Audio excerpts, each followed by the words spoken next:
Now let's get it started. Let's get it started.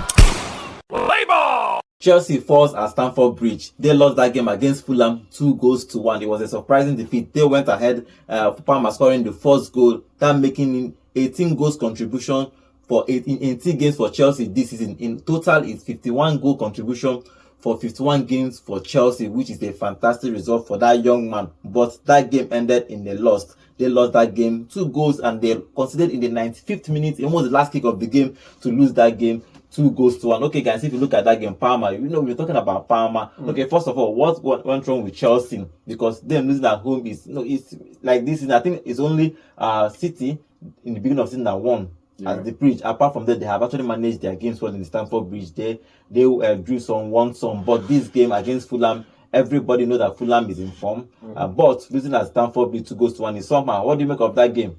For me, I think this game, the people that have to bear the brunt of this loss now is the defense.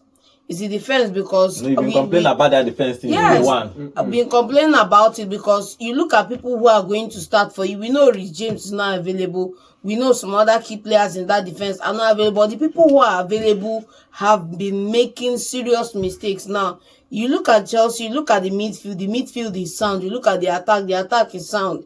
Even though he has more score in the sense that we still need a striker in the profile of the Osimhen and co to come in and spearhead the attack. They've been winning without one though, but they are doing fine. But the bane of Chelsea is that defense that keeps on dashing goals to other teams and giving away points to other teams. It's crazy for me how they consider these 2 goals in this match, but if you look at it, the second goal, you wouldn't blame them for the second goal because they were chasing the game. They were trying to attack. They were trying to get something out of the game, and in doing that, that poor communication between the goalkeeper and the defenders, we saw that thing unravel. Okay, what do you make of that game now? So that game is a surprising loss for Chelsea. I thought Chelsea was at... It's a surprising loss. It's a game that we all expected at least. Yes. The thing is, we expected a draw. You're not surprised we said they lose because we saw how Fulham has played in recent games.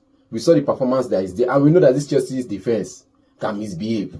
We called it out in the morning. We called it out the day before. We called it after the show, off camera. We called the defense out. Everybody's calling out the Chelsea defense, and everybody's calling out the Chelsea striker. Up front, you score three goals in this match. The next 5 matches you're missing, you're going MIA. We all know it. So for Fulham, it's burying their chances. When they go forward, they bury their chances. At first, I felt like maybe Jimenez would perhaps scored maybe 2 goals or 3 goals off his shoulder, but it didn't work out that way. And I think the coach did some subs. Because last night he got to say, okay, I'm not to write Marco Silva, and I always call him the way it is. But in this game, there was something he did in the game. The substitution he made that brought spark into the what's called Fulham midfield. That was where he won the game for me. Okay, talking about substitution, Maresca made only 1 substitution in that game. Even though he had a couple of players there, even though they have a couple of injuries there, but him leaving Felix on the bench when he needs to go, he just introduced Nkunku just for Jackson. He didn't introduce Felix in the game. What do you make of that? Because we are thinking if you are chasing the game, at least introduce him. He wasn't chasing the game. He was winning at first. Then he considered it was not a draw. Yeah, a draw. Yes. Now a draw is. Every other fan base, their mind is okay, they can draw this match, is over like this. But the 95th minute, nobody expected Fulham to score by that time. No, exactly. Nobody, once it's 80 minutes, it don't match don't end. That was, from the 85th minute, everybody was like, match don't end. Until I saw the progression on attack, and I felt like, are you sure this match don't end? That was the question in my mind. Then all of a sudden, it's a goal. You can't keep making subs. Then at that time, I just felt like, since he doesn't have the players to come in, he doesn't want, because of the energy level at Fulham, he doesn't want to cause more problem. He just wants to conserve his players because they still have a match in 3 days' time. But he's playing for a draw. That's what it means. He was playing for a draw. Even though that final goal, they were actually trying to chase it because almost everybody was up when Sanchez moved the ball up. But Fulham moved the ball and scored that goal. And the thing is, I've noticed with Chelsea, apart from the defenders, their midfielders barely win area duels. Yes. Yes. And that was just a cause of it. That's one of the reasons, because for example now, I just want to state something, and I want us to look at this scenario now. In the scenario which Chelsea considered that second goal, look at it now. Let's say you recover the ball, the goalkeeper is with the ball. Everybody in that back four they are supposed to play out from the back. That's the philosophy at Chelsea. You are supposed to play out from the back, but immediately the goalkeeper has the ball, the back four are already at the halfway line. Ball never move. Ball never moved. And let's not forget Then that the last defender, the number 4, the Nigerian, not the Nigerian, the Nigerian guy. Badashile is No, I think don't call him a Nigerian. He's a Nigerian born. No, they had moved from Fulham to what's his name again? Tosin. Tosin, yes. Adebayo. I think Tosin was only person when the ball reached Sanchez for that final goal. When he went to load it, Tosin was there to keep everybody on. So when the ball came back, he was only one. Those Nigerian guys. Now you can. Then second, check out the second thing now. The second thing is when Sanchez received the ball, as he wanted to load it out, it was Tosin just the closest to him, and then it was also this other guy, Muniz, around Tosin, right? Now he loads the ball forward into into Chelsea's and you missed half. the first tackle. Now check out, look at where the problem is now. You load the ball back into Fulham's half. Whoever is supposed to due for that ball, to get that ball, to get possession of that ball, did not go for it at all. Fulham recovered it and quickly played the ball back into that position. Where I have a problem is and nobody went for the ball. You lose the aerial duel. The second ball, because after the aerial duel, there was supposed to be a second ball. Someone will control it and then move the ball forward. You allow them that freedom on the ball. So now, for you, I felt like at some point when you're losing an area duel, somebody should be there for backup to at least gain the ground duel or perhaps gain the second ball. Nobody was there to gain the second ball, and it becomes a problem for them. And with that kind of high line they were playing at that time, Fulham did the faster. I believe you want to play high line, you want to play build from the back, you need to have fast defenders. You have to, and Chelsea don't have that yet. And you also need to pick your poison with high line and build from the back. If you're going to play with high line, then everybody should be on the understanding that if you pass this line, you are off. Was just far off from the line. If you pass this line, you are off. You get that's if you are building with high line. But nobody was keeping the line, one. And then two, once Chelsea lost that ball and Fulham were not playing into Chelsea's half, it's as if somebody put fear of God upon them. All of them started running back. They weren't even going to go and meet the guys that were on the ball. They were giving them space to move into. You are giving them space. You don't play a simple 1-2 pass between Lukic and this guy put it in the net. Okay, let's talk about the first goal. Palmer, that was a beautiful goal for Palmer. If you actually saw that goal, the way he moved the ball, and he just actually passed the ball into the net. It was a beautiful goal. That means 18 goal contribution in 18 games for Chelsea. Fantastic footballer, fantastic player, Palmer. I can't take that away that credit, though. He's not we don't hype him the fantastic and all of that. He's a good player. We've seen. Come on, look at that goal. This one is Joao FC now that is talking. That goal was class. See. That goal was class. You can't take it away from him. You can't. It's better way. We've seen better goals. Come on, man. Let's not do this. I'm not doing anything. We've seen better goals. Okay. He's a good Give player. the man his flowers. I said good player. Okay. He's a good player. I didn't take away that fact that he's a good player. I didn't take away the fact that he's a wonderful player to watch out for. But he's a star boy with potential. And I like the fact that he has potential in him, and he had to go on without fear. Because if anybody in that position, if anybody had made contact, it would have been a penalty. The best place to make that contact would have been outside the 18. Because he moved up. If you watch that game, he was moving towards the 18. They were giving him space, giving him chance. Nobody wanted to close him down. And he just threw the ball into the 18 and scored the goal and left like that. He's slicky. He's slicky, so nobody wants to get a red card in that position. And nobody can get a red card in that position. Nobody can get a red card outside the 18. Worst case scenario is you concede a set piece. Just trip him. Worst case scenario is you concede it, and if you make contact on the ball, you are good and dry.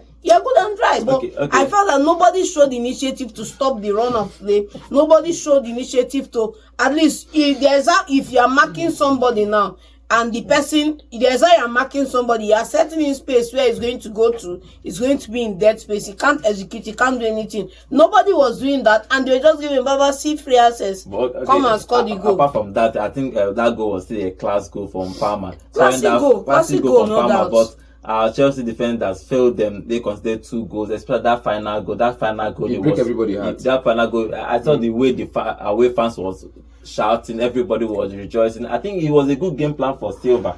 Silva actually, the way he has planned this Fulham side, He brought in a whole lot. Even though that Nelson is injured, Smith Rowe didn't play this game. He had to play 3 at the back because of injuries. He managed his squad well. Getting 3 points at the Stamford Bridge is very fantastic for him. Yeah, but let's not also forget the fact that for him to have this fantastic game, somebody else across the dugout there dropped the ball. Because if the person you have to call upon to change the turn around the tide for your team is How Felix, that means you are in problem, because How Felix has not scored up to a double-digit goal in the last 2 seasons. You understand? But And you're try expecting him him. No, the thing is, you can't bring in a player after many years, bring him back to the club and put him on the bench permanently. He has to play some games. And as a creative, as a creative player that Joao Felix is, let's talk about the Chelsea sub now. As a creative player that Joao Felix is, at some point needed him to at least take away the burden of only Palmer creating the chances. Of course, and he's not done that though. I don't know why Maresca is insisting not to play him, even when he's chasing a goal. He refused to put Joao Felix, and he has been doing well in the Conference League whenever he plays. Yes, he's been doing well. Same with a couple of other fringe players that have been doing well. But then that's just one side of the problem. The second side of the problem is the mentality shift of, okay, let's settle for a draw. Let's settle for a draw, and you go ahead and you lose the match. For me, I will never go into any game looking to settle for a draw. Let's end this show now with the regular saying: if you do them and you work, you're a tactical genius. If you do them and you no work, because before we went into the substitution, we talked about what tactics. He didn't even do any. There was no tactics. There was no tactics. One sub out of 3 available. Out of 3 available. Actually, this out of 5 sub, because number like 5 substitution. Actually, yes, one sub out of 5. Out of 5.